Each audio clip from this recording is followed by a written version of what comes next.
Hey everybody, my name is Corey Parks and I'm in the ESOL department, and I'm starting this off very rough because I wanted to make a first point kind of impactful.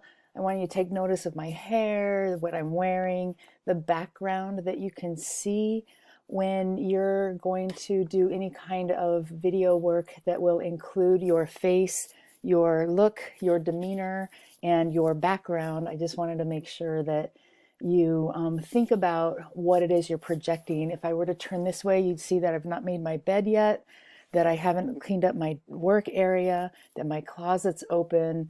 So just kind of take note of things like that that might distract people.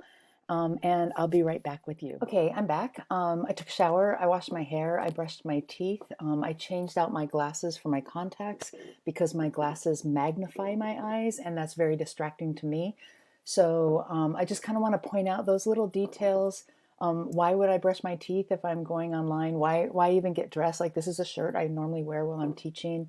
My personal philosophy is I'm really grateful to be on salary and to be actually working from the comfort of my home right now. But I am on salary and I want to show up for my students. So does making my bed actually make a difference? You can't see it in the screen, but for me, it's my peripheral and it makes it undistracting for me, and I feel a little bit more professional. So I feel like I'm going to deliver a more professional thing. If you normally like cover tattoos, I have a tattoo on my wrist.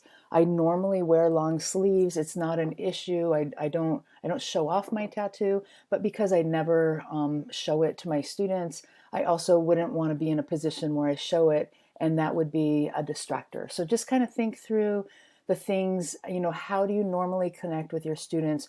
What are you wearing? What things might catch their eye in the background? How do you feel about how you look? I'm not a person who actually wears a lot of makeup anyway, so I wouldn't want to like go full on movie star because that would also come across as being inauthentic. And this is a time to really feel connected with your students because we're all in new territory here. I use these headphones, although I think it is a little bit distracting when I could do better. I do have the earbuds, but I've never used them, so I decided not to change my technology for this presentation. What I'm going to do is show you how to use castomatic. I'll give you the link. I use this for not only my students right now, but for my coaching clients, and I even deliver grad school presentations using castomatic. It's a great tool, but what you're actually finding is an iMovie because I've knitted together a bunch of segments. So I'm going to switch over to the castomatic and show you actually how it's done. I will be available for questions anytime. You can find me on AC Parks, Amy Corrine Parks, even though I just go by Corey, and I forgive you 3 times if you call me Amy, but my name's Corey. And AC Parks at either email address, and I'll be happy to answer your questions. Be right back. I'm so type B in almost every area of my life, except for when it comes to presenting things to other people. So I've been making this several times now because some things just aren't quite right.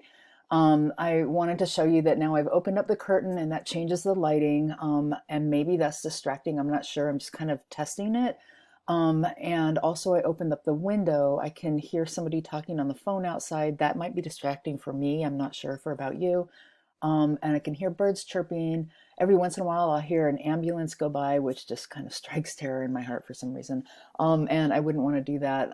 So I will probably do the rest of this presentation with the curtains and the window closed, just because I wanted to test the environment. So these are kind of small details, but for me, all the little small details that you can do kind of add up to one better presentation for people who are going to watch it. And truly, when you're recording, this is archived for future people as well. So you kind of want to put your best foot forward on that. Another thing I thought about is here I'm showing you a picture of where my camera is. I use a Mac. And one thing that really drives me crazy when my professors at grad school are delivering video talks with us is, first of all, they get too close, so they talk like this, and I can't stand it. And they also maintain eye contact with themselves. So this is what I'm doing right now. I'm talking to my face. I'm going to back up just a little bit. I am talking to my face. I'm not sure why people are drawn to doing that.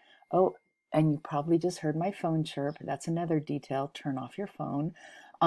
Anyway, don't have eye contact with yourself. Doesn't this feel a lot better? A little bit more distance, and I'm looking directly into the camera. I see the green light and I see the little hole where the camera is. And for me, keeping eye contact with the camera makes me feel like I am actually connecting with you or my students or my coaching clients or whoever I'm expecting to watch this. So again, these are a little bit persnickety details, but maybe you want to consider them. Silencing your phone, I'll do that in a second. The other thing is, I remember I was about 11 minutes into what I thought was going to be the perfect presentation when my husband sent me a message on Facebook, and it said something like the dog just farted. And of course that pops up and that's captured in the screen. I toyed with leaving it because I was so far into what was a great delivery, but then in the end I scrapped it because nobody needs to know that my dog just farted. So maybe turning off notifications is a smart thing to do as well. Keep eye contact with the camera, attend to your background noises, and I think we're good to go. Let's talk about Screencast-O-Matic.